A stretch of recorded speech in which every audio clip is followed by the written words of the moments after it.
Salve, salve, rapaziada, como é que vocês estão? Tudo bem? Bom, por aqui tá tudo bem, graças a Deus. Eu sou o professor Feuzier, o seu professor de biologia, e eu te convido para mais esse vídeo aqui para a gente falar um pouquinho sobre biologia. Esse aqui, pessoal, é uma aula do módulo de fisiologia do extensivo biologia. Se você quiser conhecer um pouco mais, aqui na descrição tem o link, tá bom? E se você curtiu, eu já vou te convidar logo, que eu tenho certeza que você vai curtir essa aula.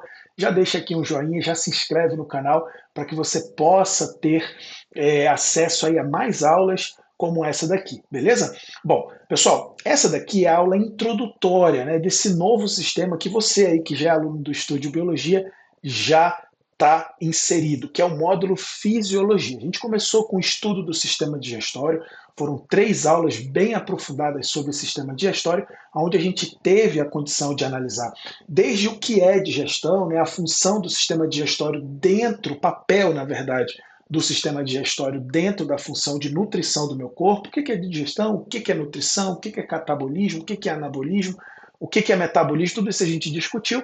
Vimos também os processos digestórios, né, digestão intracelular, extracelular, mecânica, digestão química. Falamos sobre a digestão na boca, estômago, intestino delgado, intestino grosso, papel dos órgãos e glândulas anexas ao tubo digestório, ou seja, vimos tudo isso daí. E hoje a gente está começando mais um sistema aqui, que é o sistema circulatório, beleza? E essa aqui é a aula introdutória, onde a gente vai falar um pouquinho sobre a função e os componentes desse sistema circulatório. Bom, o nosso corpo, pessoal, a fisiologia é dividida em funções. Os nossos sistemas executam funções na fisiologia como um todo.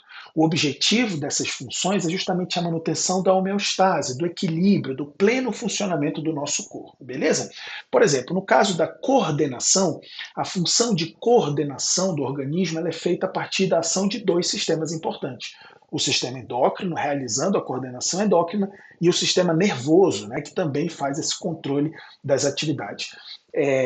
Ativando e desativando órgãos, exigindo que esses órgãos cumpram funções ou que eles interrompam essas funções, fazendo com que o nosso corpo responda a estímulos externos, ou seja, coordenando de várias maneiras. A coordenação endócrina é de maneira química, né, através dos hormônios, né, dos mensageiros químicos, e a coordenação nervosa é de natureza física, né? Afinal de contas, o impulso nervoso é um impulso elétrico, né?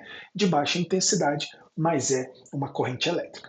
Muito bem, um detalhe que é importante a gente falar é que, no caso do sistema circulatório, ele está relacionado à função de integração do nosso organismo. E a gente já pode começar a entender essa função de integração justamente por conta do papel desse sistema circulatório. Bom, a gente tem o sangue como sendo o principal componente, né, desse sistema circulatório, junto com os vasos sanguíneos e o coração, né? Então, esse primeiro momento a gente vai falar sobre o sangue, depois falaremos sobre vasos sanguíneos e, por último, sobre o nosso coração, fechando assim a compreensão de todo o nosso sistema circulatório. Bom, o sangue, pessoal, ele tem essas 3 principais funções aqui. A gente pode atribuir ao sangue outras importantes funções, mas essas aqui, essas 3 são as mais importantes. Primeira função de transporte, obviamente, né? O sangue ele percorre praticamente todo o nosso corpo, praticamente todos os outros sistemas. A gente não pode dizer que o sangue percorre o corpo todo absolutamente, porque existem alguns órgãos que tem parte deles irrigado e parte dele não irrigado, né? Como, por exemplo, a gente tem a pele. A pele é um grande órgão do nosso corpo, né? Considerado o maior órgão do nosso corpo, e a definição de órgão é aquela estrutura formada por mais de um diferente tecido, né? Bom, então a pele ela é formada por tecido epitelial que não é vascularizado, formando a epiderme, e o tecido conjuntivo, né, formando a derme, esse sim já é vascularizado, né? Então, pessoal, a gente tem vasos sanguíneos realizando o transporte de várias substâncias aí que estão dissolvidas no sangue, como, por exemplo, os gases da respiração, aqui no caso o oxigênio e gás carbônico, e os diferentes hormônios. Lembrando que o hormônio é produto de glândula, né, endócrina, e essa glândula endócrina é aquela que produz e libera as suas secreções diretamente na corrente sanguínea. Então é justamente o sangue que vai ser o responsável por transportar esse hormônio, né, da glândula, perdão, produtora até o órgão-alvo, que é onde ele vai atuar. Como, por exemplo, né, a gente tem aqui no nosso encéfalo uma glândula associada ao hipotálamo, que é a hipófise. Né? Aqui na hipófise acontece a produção das gonadotrofinas, que atuam nas gônadas, né? Que as gônadas ficam bem distantes aí do nosso encéfalo. Então, quem leva esse hormônio até as gônadas é justamente o sangue. Tá? Então, essa função de transporte é muito importante. A segunda função aqui, pessoal, é do controle da temperatura. Bom, como assim, professor, controle da temperatura? Bom, a gente tem a água, né, como sendo um dos componentes mais importantes do meu sangue, formando o plasma sanguíneo, né? Quase que 90% de todo o sangue é composto por plasma. E o plasma, por sua vez, é 99% composto por água. A água, pessoal, tem um alto calor específico. O que significa isso? É uma propriedade física lá da calorimetria. Significa dizer que a água, dentre os materiais, ela necessita de uma grande quantidade de energia para variar a sua temperatura em 1 grau Celsius. Tá? Cada matéria tem o seu próprio calor específico. Por exemplo, aqui isso aqui é alumínio. Né? Isso aqui que eu estou tocando aqui tem o vidro, né? E do lado aqui tem o alumínio. Né? O alumínio, pessoal, ele tem um baixo calor específico em relação ao vidro.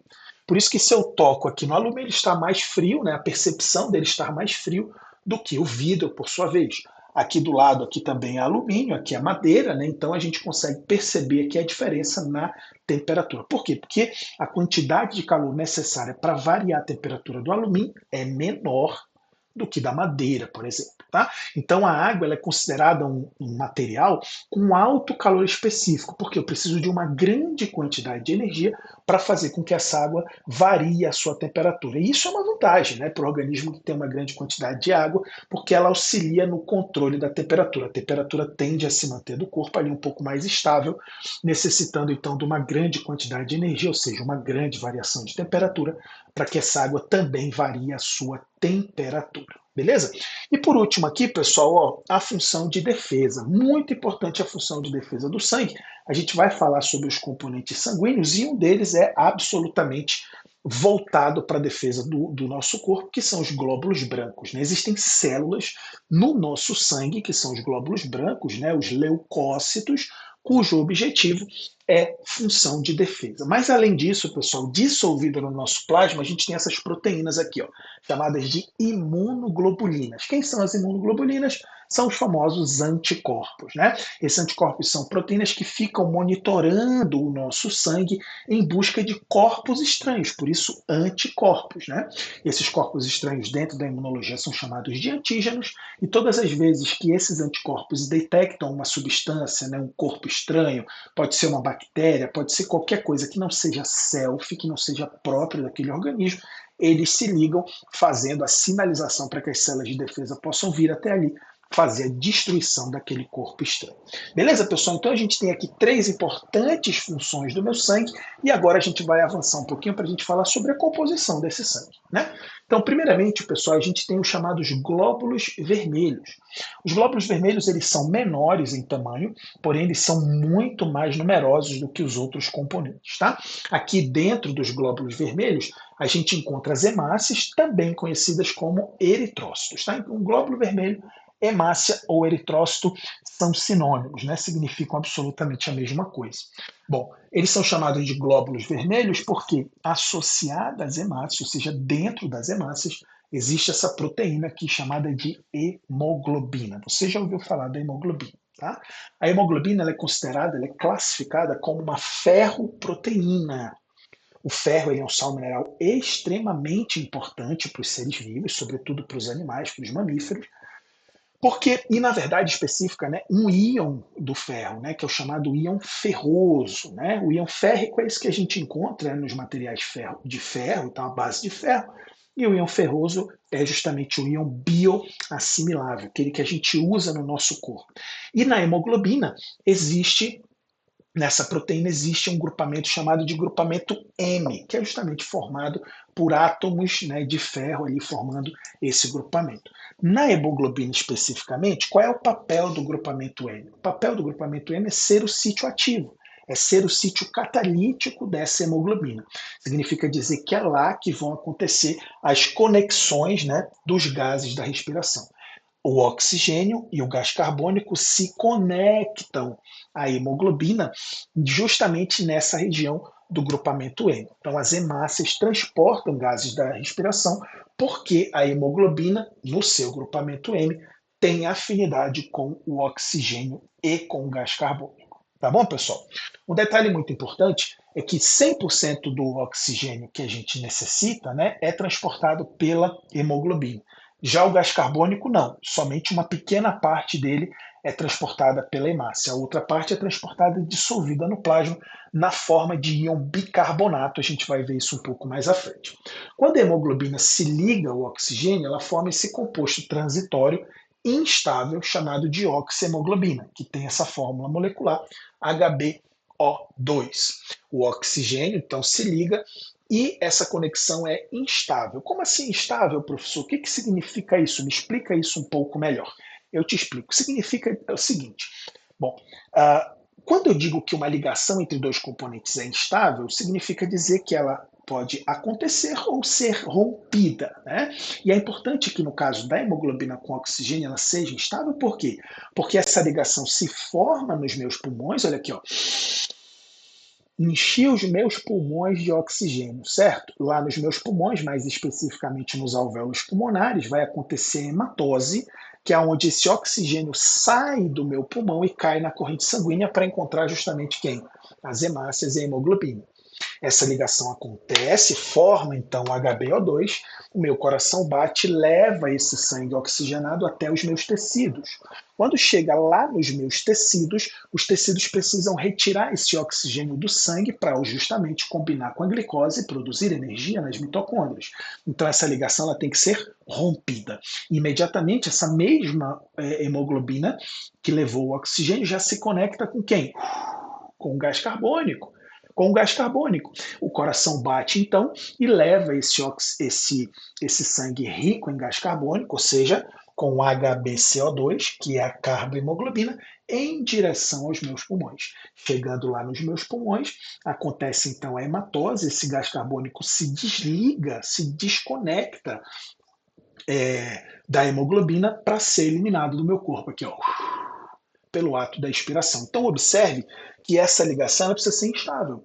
Uma hora conecta, uma hora desconecta, tá? E tá tudo bem, esse movimento vai acontecendo. Um detalhe importantíssimo, pessoal, é que existem outros componentes, como por exemplo o monóxido de carbono, aqui o CO, que também tem afinidade com essa hemoglobina. E aí quando ele se liga à hemoglobina, forma carboxihemoglobina.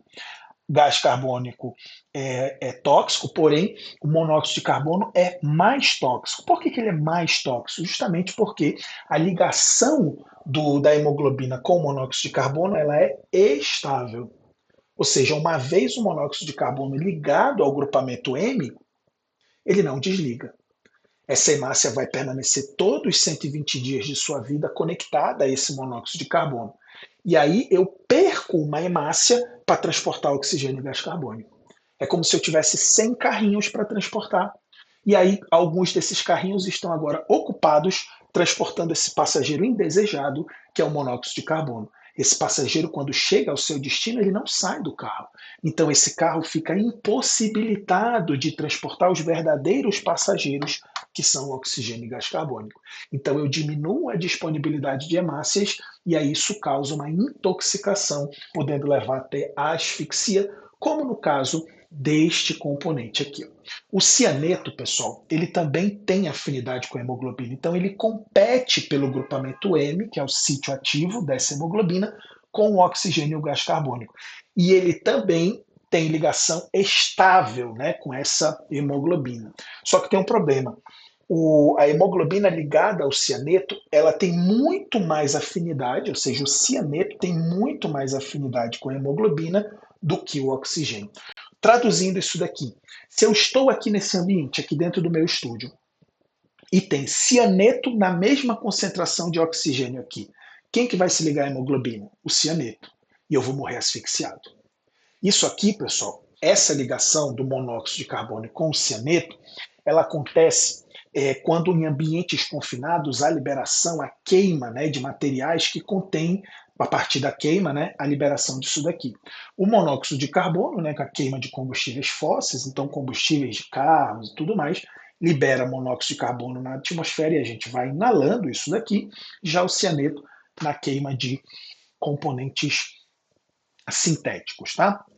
Existem algumas curiosidades para a gente falar a respeito disso.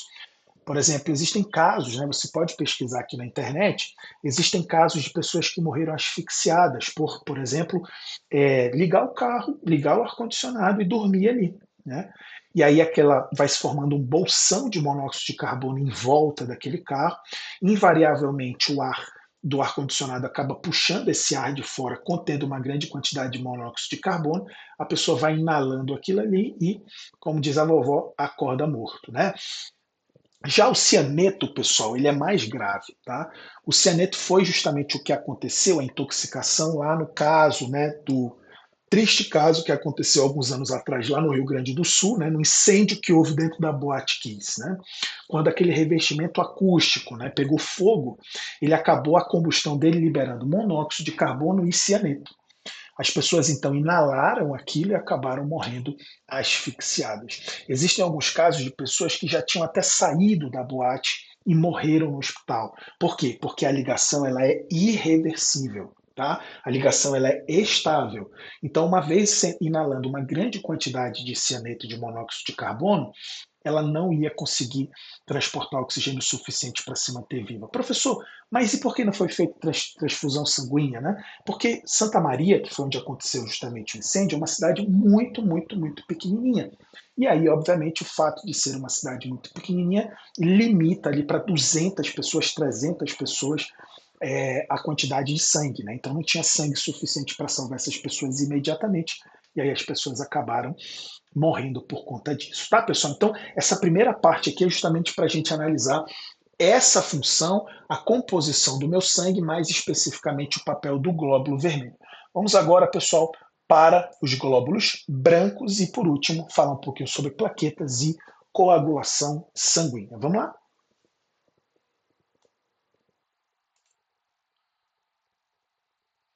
É isso aí, rapaziada. Dei um minutinho aqui, uns minutinho não, né?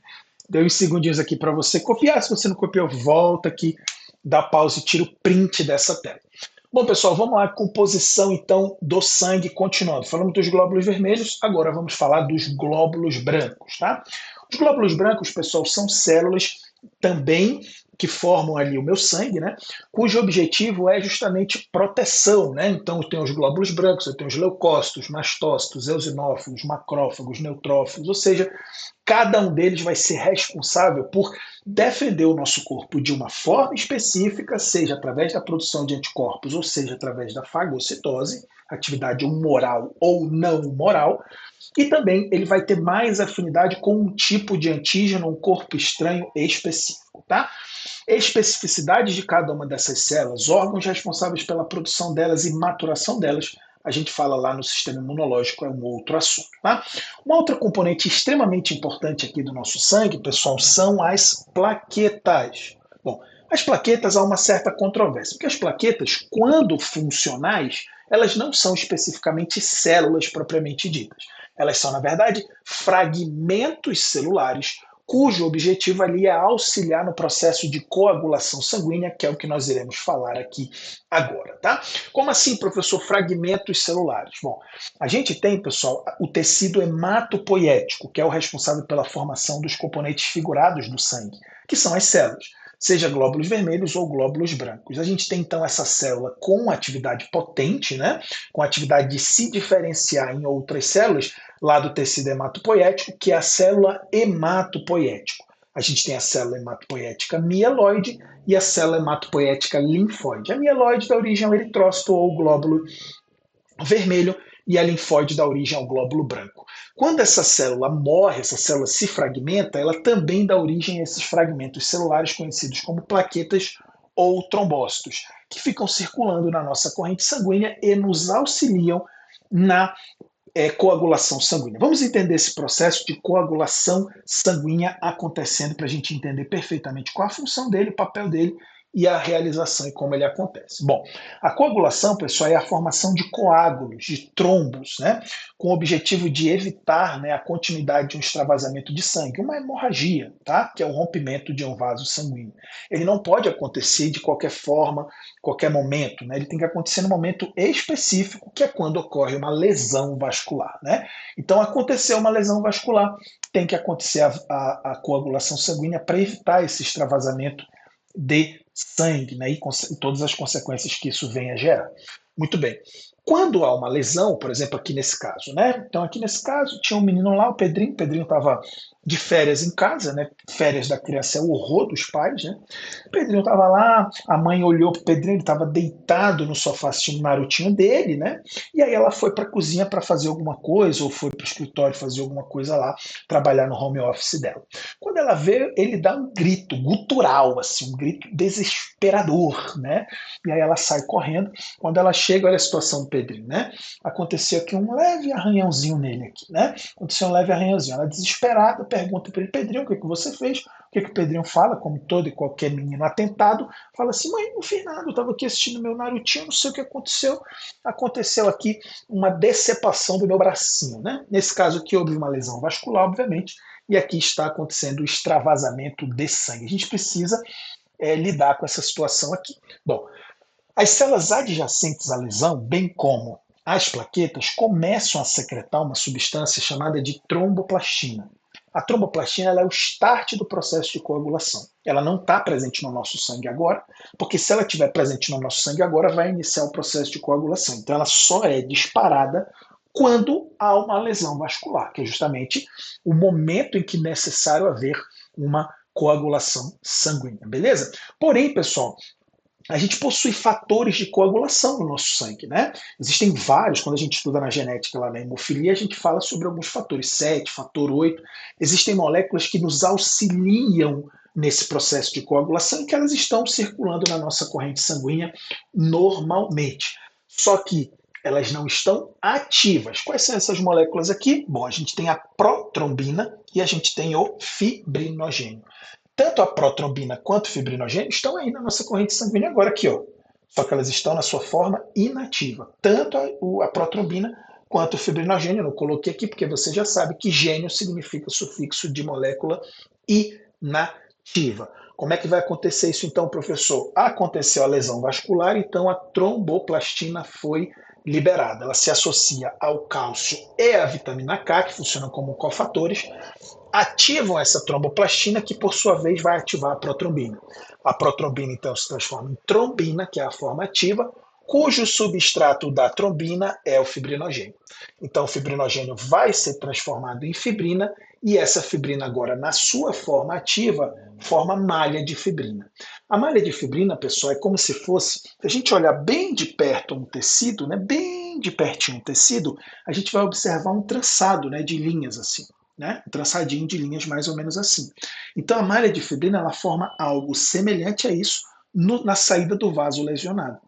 Aí, pessoal, começa então a obstruir esse vaso aqui, ó, essa malha aqui, ó, os componentes do meu sangue. Então começa aqui a hemácia, entupir aqui, ó, glóbulo branco vai entupindo, mas principalmente quem? As plaquetas. E aí essa malha ela fica toda entupida de plaquetas, evitando assim o extravasamento de sangue. Ela forma um tampão ali. A gente chama esse tampão de coágulo ou agregado plaquetário. Aí, obviamente, a partir do momento em que há uma interrupção, né, desse extravasamento de sangue, aí a gente consegue, o tecido, ali, as células adjacentes à lesão começam a entrar em mitose para reconstituir esse tecido lesionado. Beleza, rapaziada? Então, falamos aqui um pouquinho sobre sangue, função, coagulação. Próximo tópico, a gente vai falar sobre vasos sanguíneos, veias, artérias, vênulas, arteríolas, os capilares em geral, seus papéis, suas localizações e como esse sangue é transportado cada um dentro deles. E no final, a gente vai falar sobre o coração. Espero que você tenha curtido essa aula, que eu tenha conseguido passar para você da melhor forma. Se você gostou, não esquece de avaliar, deixar um comentário e considere deixar um curtir aqui e se inscrever no canal para que você possa receber mais conteúdos como esse. Se você está assistindo isso dentro do Estúdio Biologia, muito obrigado por ser meu aluno Um grande beijo, amo todos vocês e a gente se encontra sempre aonde? No próximo vídeo. Valeu!